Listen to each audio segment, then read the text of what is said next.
ሰላም ውድ የኔቲቭ ቤተሰቦቻችን እንደምን ቆያችሁ? በቅድሚያ ለክርስትና እምነት ተከታዮች እንኳን ለጌታችንና ለመድኃኒታችን ለኢየሱስ ክርስቶስ የትንሣኤ በዓል አደረሳችሁ ለማለት እንወዳለን። ትላንትና በበዓል ዕለት እንግዲህ በርካቶቻችንን ያስደነገጠ ዜና ተሰምቷል። ለበርካቶቻችን የሳቅ ምንጭ የሆነው በተለይ ዘጠናዎቹ አካባቢ በሰራቸው አይረሴ ስራዎቹ የሚታወቀው ኮሜዲያን ፍልፍሉ በጠና መታመሙ ተሰምቷል። በኢትዮጵያ ኪነ ጥበብ ላይ ያጠላው የሞት ጥላ አርቲስት ነጻነትን ካሳጣን በኋላ ሌላኛውን አዝናኝ ኮሜዲያን ፍልፍሉን እንዳያሳጣን በርካቶች ተግተዋል። እንደሚታወቀው አርቲስት ነጻነት ወርቅነህ ልንደርስለት ሲገባን ገና በ40ዎቹ እድሜ ክልል ማጣታችን ይታወቃል። አሁንም ኮሜዲያን ፍልፍሉን እንዳናጣው ሁላችንም የበኩላችንን ጥረት ማድረግ ይኖርብናል። ኮሜዲያን ፍልፍሉን ስላጠቃው የስትሮክ በሽታ ምን ያህል ያውቃሉ? እንዲሁም የፍልፍሉ በስትሮክ ውስጥ ሆኖ እንዲህ በነጻነት መናገሩ በርካቶችን አስገርመዋል።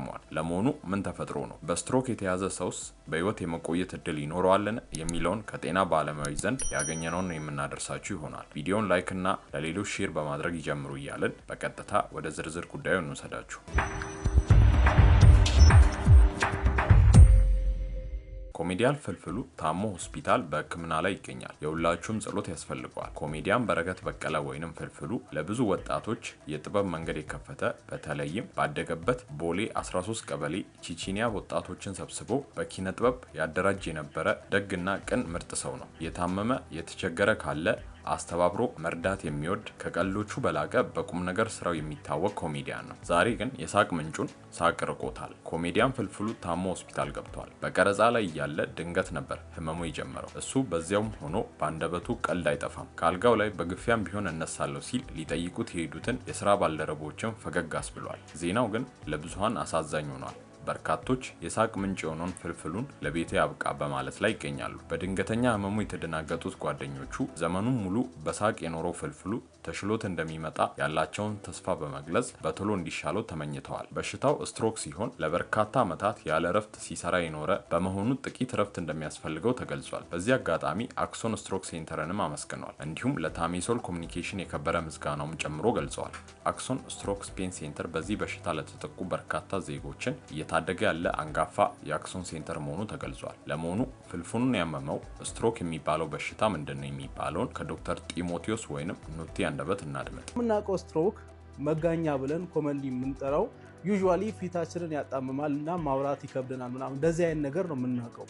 የእሱ እንግዲህ እንደምታዩት ፊቱ ኖርማል ነው እና ተኝቶ እያወራ ነው፣ እየሳቀ ነው፣ እየቀለደ ነው እና ደግሞ 3 ቀን ምናምን ቆይቼ ነው የመጣሁት እያለ ነበር። እንዴት ይሄ ነገር ሊፈጠር ቻለ? አሁን ፍልፍሉም 3 ቀን ሙሉ ያው ማቅለሽለሽ ባላንሱን መሳት ምናምን ነገር ነበረው እና ጨጓራ ነው ወይ የሆነ ነገር ነው ሲባል ግን የተፈጠረው ስትሮክ ሆኖ ማለትም የደም መቋረጥ ስትሮክ ስኬሚክ ስትሮክ የሚባለው ነው የተፈጠረው ሰረብለሙ ላይ ማለት ነው።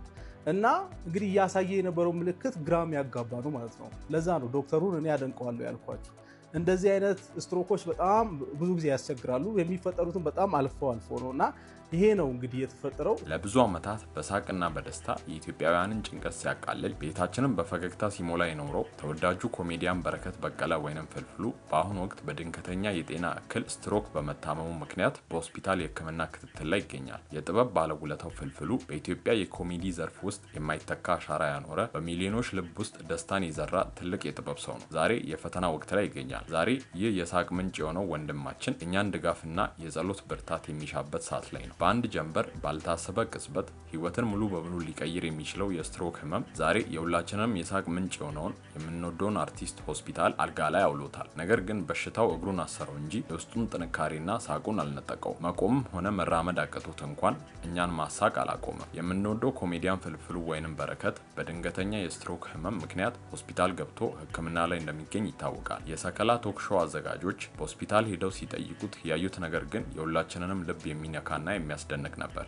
ስትሮክ በአንጎል ውስጥ የሚፈጠር የደም መርጋት ወይንም መፍሰስ ምክንያት የሚመጣ በድንገት ተከስቶ የአካል ብቃትን የሚቀማ ከባድ ህመም ነው። ፍልፍሉም ላይ የሆነው ይሄው ነው። መጀመሪያ ላይ ማዞርና ሚዛን ማጣት ሲጀምረው ስራዬን አላበላሽም ብሎ እስከ መጨረሻው ቢታገልም ሁኔታው እየባሰ በመሄዱ አሁን መቆምም ሆነ መንቀሳቀስ የማይችልበት ደረጃ ላይ ደርሷል። ይሁን እንጂ ያው እንደለመድነው በፈገግታውና በቀልዱ የሆስፒታሉን ክፍል በሳቅ አሙቆት ነው ያገኙት። ዶክተሮችን እና ነርሶችን ሳይቀር እያሳቀ ህመሙን በጀግንነት እየተጋ እየተጋፈጠ ይገኛል። እንዲህ እያለ በራሱ ህመም ላይ ሳይቀር እየቀለደ የህክምና ባለሙያዎችን ጭምር እያስገረመና እያዝናና ነው። የጥበብ ጓደኞቹ ሲጠይቁትም አሁንም ለስራውና ለህዝቡ ያለውን ፍቅር ምን ያህል ጥልቅ እንደሆነ አሳይቷል። የህክምና ባለሙያዎችም በጥሩ የክትትል ሁኔታ ላይ እንደሚገኝ የነርቭ ክፍሎቹም እየተነቃቁ እንደሆነና በቅርቡ ሙሉ በሙሉ እንደሚያገግም ጥሩ ተስፋ ሰጥተውታል። የፍልፍሉ ልብ የዋህነት፣ ተወዳጅነትና ጥንካሬ በእውነት የሚያኮራ ነው። ፈጣሪ ፈውስን ልኮለት ዳግም ወደ መድረክ ተመልሶ በሳቅ የሚያንፈራፍረን ቀን ቅርብ ነው። በቀረጻ መሃል ነው ህመሙ የጀመረው። ቤታችንም በሳቅ ሲሞላ የነበረው ተወዳጁ ኮሜዲያን ፍልፍሉ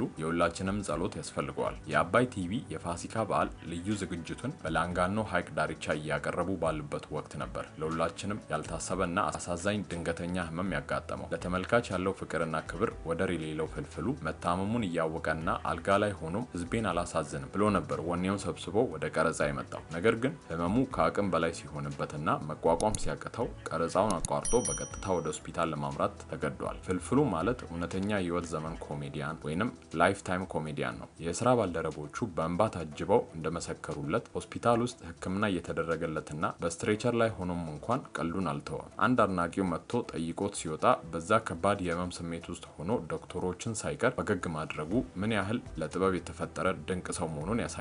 ለስራ ባልደረቦቹ እንደ አባትና ትልቅ ወንድም የሆነው ይህ የዋ የጥበብ ሰው ሲጎድል የፋሲካ በዓል ድምቀት ለነሱም ሆነ ለኛ ባዶ ሆኗል። የኢትዮጵያ ህዝብ ጸሎት ትልቅ አቅም አለው። ሁላችንም በያለንበት እምነት ፈጣሪ ፈዋሽ እጁን ዘርግቶ ምሕረቱን እንዲልክለት በቶሎ አገግሞ ወደምንወደው ሳቁና ጨዋታው እንዲመልስልን በአንድ ልብ እንጸልይለት። አቶ በረከት ወይንም ፍልፍሉ እኛ ጋር የመጣው የደም መቋጠር ወይንም ስትሮክ አጋጥሞት ነው ሲሉ ዶክተር እስከዳር የውስጥ ደዌ ስፔሻሊስት ተናግረዋል። ከኋላ ጭንቅላቱ ላይ የረጋ የደም ዝውውር ሲያቋርጥ ባለው ምልክት ነው የመጣው። ወዲያው አልታወቀም ነበር። ማቅለሽለሽ እና ማዞር ነበር። ወደኛ ሆስፒታል ሲመጣ 3 ቀን አልፎት ነው የመጣው። ወዲያው አልመጣም።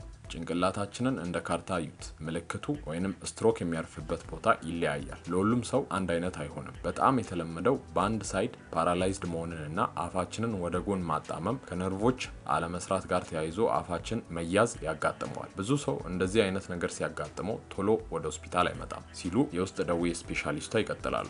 ስትሮክ የሰዓት ጨዋታ ነው፣ የደቂቃዎች ጨዋታ ነው። ቶሎ ወደ ሆስፒታል የመጣ ይድናል። ቶሎ ያልመጣ ደግሞ ምንም ሳንረዳው ማገገም ላይ ይሆናል ትኩረታችን። የረጋ ደም ተቋርጦ ቆየ ማለት ነርቮች እና ሴሎች የገደልክ ነው የምትሄደው ማለት። በተቻለ መጠን በመጀመሪያ 4 ሰዓት ውስጥ ቢመጡ የረጋው ደም በደንብ ጉዳት ሳያመጣ የደም ማቅጠኛ በውስጡ ገብቶ ማውጣት ይቻላል። የኛ ሆስፒታል በዚህ ኬዝ በወር እስከ 100 ሰው እንቀበላለን። 26%ቱ እድሜያቸው ከ50 በታች ነው። በረከት ደግሞ ግፊትና ስኳር ነበረበት። መንቀሳቀስ ይችላል። አሁን የደም ማቅጠኛ እየወሰደ ነው። በአጠቃላይ ጥሩ ሁኔታ ላይ ነው ያለው። በረከት ተጫዋች ስለሆነ በጨዋታ ጊዜ ስለሚወስድ ሌሎችን ታካሚዎች ካዩአቸው በኋላ ነው እሱ ክፍል የምንገባው ሲሉ የውስጥ ደዌ ስፔሻሊስቷ ሀሳባቸውን ቋጭተዋል። ለቤተሰቦቹ፣ ለልጆቹ እንዲሁም ለናፋቂ አድናቂዎቹ ፈጣሪ እንዲያተርፈው ልባዊ ምኞታችን ነው። እኛን ሲያዝናናን የኖረውን ወንድማችንን በጸሎት የምናስበው ስንቶቻችን ነው? በኮሜንት ላይ ፈጣሪ ይማርህ ምሕረቱን ይላክልህ በማለት አጋርነታችሁን ግለጹለት እያለን የዛሬውን ቪዲዮ እዚህ ጋር እናበቃለን። በቀጣይ እስከምንገናኝ በሰላም ቆዩ።